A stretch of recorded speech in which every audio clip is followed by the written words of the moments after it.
வணக்கம் நண்பர்களே, நீங்கள் பார்த்து கொண்டு இருப்பது உங்கள் கௌசிகா ரிவ்யூ. சரி வாங்க வீடியோக்குள்ளே போய் என்ன நடக்க போகுது அப்படின்ற இன்ட்ரெஸ்டிங்கான விஷயத்தை தான் நீங்கள் இந்த வீடியோவில் பார்த்து தெரிஞ்சுக்க போகிறீங்க. அதுக்கு முன்னாடி நம்ம வெண்பாவை கடத்தினா தீபிகாவை உங்களுக்கு பிடிக்குமா பிடிக்காதா, தீபிகா அந்த சீரியலுக்குள்ள வந்தது நல்லது இல்லையா, அவளை ஃபஸ்ட்டு இந்த சீரியலை விட்டு அடித்து துரத்தணுமா அப்படின்ற உங்களோட கருத்தை மறக்காமல் கமெண்ட் செக்ஷனில் சொல்லிட்டு போங்க. நம்ம தீபிகாவோட ஆசைப்படி இப்போ நம்ம வெண்பாவை கடத்தப்பட்டாங்க. வெண்பா எங்கே போனாங்க என்னன்னாங்கன்னு சொல்லிட்டு தெரியாமல், ஆனால் இதுக்கு மூல காரணம் தீபிகான்றது நம்ம தலைவனுக்கு நல்லாவே தெரியும். அதனால் என்ன பண்ணுறாரு அப்படின்னு சொல்லிட்டு பார்த்தீங்கன்னா, நேரடியாக போயிட்டு அவனை பிடிச்சி ஒரு பக்கம் அடி நடிச்சு அவன் மூஞ்செல்லாம் பேத்தரலாம் அப்படின்னு சொல்லிட்டு கோவம் வந்துடுது ஒரு பக்கம். அது மட்டும் இல்லாமல் மல்லிகிட்ட சொல்கிறாரு நம்ம தீபிகா எல்லாத்துக்கும் காரணம் தீபிகா தான் பிளான் பண்ணி எப்படியாவது உங்களை தடுத்து நிறுத்தணும்னு சொல்லிட்டு பிளான் பண்ணது. அதுக்கேற்ற மாதிரி அவள் தான் தடுத்து நிறுத்துந்து அப்படின்னு சொல்லிட்டு உண்மையெல்லாம் சொல்ல உடனே பார்க்கணுமே தீபகம் மறுபக்கம் நம்ம மல்லியும் போயிட்டு தீபிகாவை கண்ணத்து மேலே 4 போடுறாங்க. உடனே நான் எதுக்கு இதை பண்ண போகிறேன், என்ன ஆதாரம் இருக்குது உங்ககிட்ட, எந்த ஒரு ஆதாரம் இல்லாமல் எந்த ஒரு எவிடன்ஸ் இல்லாமல் என்ன எப்படி நீங்கள் வந்து அடிக்கலாம் அப்படின்னு சொல்லிட்டு ஒரு பக்கம் இது பண்ண ஆரம்பிக்கிறான். உடனே ஆதாரத்தை எடுத்து காட்டுறாரு நம்ம தீபக். உன் ஃபோனில் தான் அவனுக்கு ஃபோன் பண்ணியிருக்கேன், அந்த சமயத்தில் நான் கூட தான் இருந்தேன் அப்படின்னு சொல்லிட்டு சொன்னதை உடனே அவர் இருந்துன்னு ஒரு பக்கம் மன்னிப்பு கேட்க ஆரம்பிச்சிடறா. ஆனால் அவளை விடுற மாதிரி தெரியலைங்க. ஒரு பக்கம் அடித்து போலீஸ்க்கெல்லாம் ஃபோன் பண்ணி இன்ஃபார்ம் பண்ணிடுறாங்க. இந்த மாதிரி தீபிகா போலீஸ் அதிகாரியாக இருக்காங்க, அவங்க பொண்ணு ஜெயிக்கிறதுக்கோசரம் என் பொண்ணை கடத்திட்டு இருக்காங்க, என் பொண்ணு இப்போ எனக்கு வேணும் அப்படின்னு சொல்லிட்டு கேஸை கொடுத்துறாங்க. இப்போ கேஸை கொடுத்தது என்ன பண்ணுறது எது பண்ணுறதுன்னு சொல்லிட்டு தெரியாமல், என்னடா இது இவ்வளோ பெரிய பிரச்சனை நம்ம வந்து சிக்கிட்டு இருக்கிறமே, தெரியாமல் ஒரு இடத்துல வந்து மாட்டிக்கணுமே குமார், இனிமேல் நம்ம எப்படி தப்பிக்க போகிறோம்னு சொல்லிட்டு தெரியல, கடவுளே நீ தான்ப்பா காப்பாற்றணும் அப்படின்னு சொல்லிட்டு வேதனையிலையும் சோதனையிலையும் கடவுளை பார்த்து ஒரு பக்கம் வேண்டின்னு இருக்காங்க. ஆனால் இது நிறைவேறாதா, இதுக்கப்புறம் இது எல்லாமே ஒரு பக்கம் ஒர்க் அவுட் ஆகாதா அப்படின்னு சொல்லிட்டு பல கேள்விகள் ஒரு பக்கம் மனசுக்குள்ளே ஓடிக்கிட்டு இருந்தாலும் நடக்கும், கண்டிப்பாக நடக்கும், நிச்சயம் நடக்கும் அப்படின்ற ஒரு நம்பிக்கையோடு எல்லாமே போயிட்டு இருக்காங்க. அது போல் நடக்குமா நடக்காதா, என்ன நடக்க போகுது எது நடக்க போகுது அப்படின்ற விஷயத்தை நம்ம பொறுமையாக தான் பார்த்தோம். சரி இதெல்லாம் ஒரு பக்கம் போட்டோன்னு சொல்லிட்டு விட்டாலும் அதே சமயத்தில் மறுபக்கம் என்ன நடக்குது அப்படின்னு சொல்லிட்டு பார்த்தீங்கன்னா, நம்ம விஜய் இருக்கார்ல, அவர் வந்து மல்லிக்கு ஃபோன் பண்ணிகிட்டே இருக்காரு. மல்லி என்ன சொல்கிறது ஏது சொல்கிறதுன்னு சொல்லிட்டு தெரியல.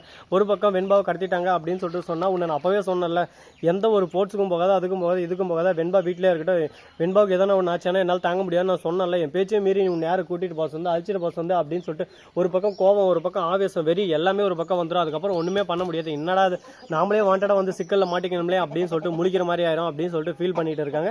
சரி இந்த மாதிரியெல்லாம் ஒரு பக்கம் ஃபீல் பண்ணிட்டு இருந்தாலும் அதே சமயத்தில் மறுபக்கம் என்ன நடக்குது அப்படின்னு சொல்லிட்டு பார்த்தீங்கன்னா, நம்ம வெண்பா குட்டி இருக்காங்களா, அவங்க வந்து ஒரு பக்கம் கடத்தப்பட்டு வாயில துணியை வச்சு கை கல்லால் கட்டி ஒரு சேரில் உட்கார வச்சுட்டு இருக்காங்க. அந்த இடத்துக்கு ஒரு பக்கம் யார் வராங்க யார் போகிறாங்க எல்லாத்தையும் வெண்பா நோட் பண்ணிட்டு தான் இருக்காங்க. வெண்பாவுக்கு ஒரு சின்ன கேப் கிடச்சா போதும், கை கால் அவுத்து விட்டா யாரானா ஹெல்ப் பண்ண ஆகும் அப்படின்னு சொல்லிட்டு யோசிச்சுன்னு இருக்காங்க. அது போல் நடக்குமா நடக்காதா, யாரானா ஹெல்ப் பண்ணுவாங்களா பண்ண மாட்டாங்களா அப்படின்னு சொல்லிட்டு பல சந்தேகங்கள் அவங்க மனசுக்குள்ளே ஓடிக்கிட்டு தான் இருக்குது. ஆனால் யாரானா ஹெல்ப் பண்ணுவாங்களா, ஹெல்ப் பண்ணுறது யாரானா இருக்காங்களா அப்படின்னு சொல்லிட்டு பார்த்தீங்கன்னா, கண்டிப்பாக யாரும் இந்த டைமில் உதவி பண்ண மாட்டாங்க. ஏன்னா போலீஸ் அதிகாரி தீபிகா வந்து ஆர்டர் போட்டிருக்கிறது, அவங்க பேச்சை மீறி எதனா செஞ்சால் இவங்க வந்து கேஸில் எதனா மாட்டினா அப்போ ஹெல்ப் பண்ண மாட்டாங்க. தீபிகா மிகப்பெரிய ஒரு சாம்ராஜ்யத்தை உருவாக்கி வச்சிருக்காங்க. அந்த இடத்துல அவங்க வந்து கமிஷனுக்காக நிறைய பேரை உருவாக்கி வச்சு அது மூலிமா இவங்க நிறைய லாபத்தெல்லாம் பார்த்துன்னு இருக்காங்க. இந்த விஷயத்தெல்லாம் நம்ம போலீஸ்கிட்ட தெரிவிச்சா தீபிகாவோட கதை அவ்வளோதாங்க. தீபிகா அதுக்கு மேலே இங்கே வரவே முடியாது. அந்த அளவுக்கு ஒரு பக்கம் அடி மேலே அடி அடிச்சு தீபிகாவை ஓரமாக உட்கார வச்சிருவாங்க. அந்த அளவுக்கு ஒரு பக்கம் தீபிகா பண்ணியிருக்க வேலையெல்லாம் ரொம்பவே கேப் மரித்தனமாக முள்ள மரித்தனமாக இருக்குது. இதெல்லாம் எங்கே எட்டு போய் சொல்கிறதுன்னு சொல்லிட்டு தெரியல. ஆனால் இந்த அளவுக்கு ஒரு பக்கம் பண்ணுவாங்களாடா, இந்த அளவுக்கு தப்பு செஞ்சுருக்காங்களே, அவங்களை ஜெயிலில் போடாமல் இப்படியே விட்டுன்னு இருந்தால் என்னடா ஆகுறது அப்படின்னு சொல்லிட்டு எல்லாரும் யோசிச்சுன்னு தான் இருப்பீங்க. நடக்கும், நல்லதே நடக்கும், கண்டிப்பாக அதுக்கான நேரம் அதுக்கான காலம் வரும். அந்த சமயத்தில் எல்லாமே நல்லதாக நடக்கும் அப்படின்னு சொல்லிட்டு கடவுள் மேலே பாரத்தை போட்டு ஒரு பக்கம் போயின்னு இருக்காங்க. அது போல் நடக்குமா நடக்காதா, என்ன நடக்க போகுது எது நடக்க போகுது அப்படின்ற பல கேள்விகள் நம்ம மனசுக்குள்ளே ஓடிக்கிட்டே தான் இருக்கும். பாப்போம் என்ன நடக்க போகுது எது நடக்க போகுதுன்னு சொல்லிட்டு. சரி போனதெல்லாம் போச்சு, இதுக்கப்புறம் என்ன நடக்க போகுது அப்படின்னு சொல்லிட்டு பார்த்தீங்கன்னா, நம்ம விஜய் இருக்காரு, அவர் வந்து மல்லிக்கு திரும்ப ஃபோன் பண்ணியிருக்காங்க. மல்லி ஃபோன் எடுத்து ஒரு பக்கம் உண்மையாக சொல்லிடுறாங்க, இந்த மாதிரி தீபிகாவை கடத்திட்டாங்கன்னு சொல்லிட்டு, மல்லியை வெண்பாவை கடத்திட்டாங்கன்னு சொல்லிட்டு விஜய் கோவம் வந்துட்டு ஒரு பக்கம் வந்து மல்லியை கண்ணத்து மேலே 4 போடுறாரு. உன்னாலாம் வச்சுன்னு என்ன பண்ணுறதுன்னே சொல்லிட்டு தெரியல. அந்த இடத்துல இருந்து கோவப்பட்டு அப்படியே அமைதியாக கிளம்பிடுறாரு. இந்த அமைதிக்கு பின்னாடி வேறு எதனா ஒரு மிகப்பெரிய ஒரு சம்பவம் நடக்குமா நடக்காதா, என்ன நடக்க போகுது ஏது நடக்க போகுது அப்படின்னு சொல்லிட்டு பல கேள்விகள் ஒரு பக்கம் மனசுக்குள்ள ஓடிக்கிட்டு தான் இருக்குது. பார்ப்போம் என்னென்ன நடக்க போகுது எது நடக்க போகுதுன்னு சொல்லிட்டு. பொறுமை கடலேன்னு பெரியதுன்னு சொல்லிட்டு சொல்லுவாங்களா, அதுக்கேற்ற மாதிரி பொறுமையாக இருந்து எல்லாத்துலேயும் ஜெயிப்பாங்க அப்படின்னு சொல்லிட்டு நாம் நம்பிட்டு இருக்கோம். அது போல் நடக்குமா நடக்காதான்னு சொல்லிட்டு பொறுத்து வந்து பார்த்தா தெரிய போகுது. சரி போனதெல்லாம் போயிடுச்சு, இதுக்கப்புறம் என்ன பண்ண போகிறாங்க அப்படின்னு சொல்லிட்டு பார்த்தீங்கன்னா, கரெக்டாக நம்ம தீபிகா இருக்காங்களா, அவங்க இருந்து ஐஸோ வந்து இந்த போட்டியிலேருந்து அவங்க டிஸ்குவாலிஃபை பண்ணிடுறாங்க. இனிமேல் இந்த போட்டியில் நீங்கள் பங்கேற்க முடியாது, ஏன்னா இல்லீகலா, அதாவது ஒருத்தரை கடத்தி அந்த போட்டியில் நீ ஜெயிக்கணும்னு நினைக்கிற பார்த்தியா, அந்த எண்ணமே நீ உன்னை தோற்கடிச்சிருச்சு, இதுக்கு மேலே நீ இதில் கலந்துக்க முடியாது, இதில் வெற்றி பெற்றது வெண்பா தான் அப்படின்னு சொல்லிட்டு சொல்லிடுறாங்க. இனிமேல் எல்லா போட்டியிலையும் அவளை மட்டும் தான் கலந்துப்பா, உனக்கு எதுக்கு எந்த இதுவும் இல்லை அப்படின்னு சொல்லிட்டு சொல்லிடுறாங்க. இந்த சமயத்தில் என்ன பேசுறது என்ன பண்ணுறதுன்னு சொல்லிட்டு தெரியாமல், என்னடா இது நானே வாண்டடாக வந்து மாட்டிக்கணும் ஒருத்தர் அவரை காப்பாற்றணும் கருத்தர் அப்படின்ற மாதிரி மாட்டியாச்சு அப்படின்னு சொல்லிட்டு ஃபீல் பண்ணிட்டு இருக்காங்க. இப்போ ஃபீல் பண்ணி என்னங்க பண்ணுறது, எல்லாமே தப்பு செய்யறதுக்கு முன்னாடி இருக்கணும், தப்பு செஞ்சுட்டு முன்னாடி என்னதான் ஃபீல் பண்ணாலும் என்னதான் உதவ பண்ணாலும் ஒன்றும் பண்ண முடியாது, மாட்டியாச்சு, இதுக்கப்புறம் ஒன்றும் நம்ம கையில் பிடிக்க முடியாது. அந்த அளவுக்கு ஒரு பக்கம் சிக்கல்லையும் நக்கல்லையும் போயின்னு இருக்குது. பார்ப்போம் இதுக்கப்புறம் என்னென்ன நடக்க போகுது எது நடக்க போகுதுன்னு சொல்லிட்டு. அது மட்டும் இல்லாமல் நம்ம தலைவன் விஜய் இருக்கார்ல, அவர் என்ன பண்ணார் அப்படின்னு சொல்லிட்டு பார்த்தீங்கன்னா, அவர் பண்ணுறது எல்லாமே ஒரு பக்கம் அட்டகாசமாக இருக்குங்க.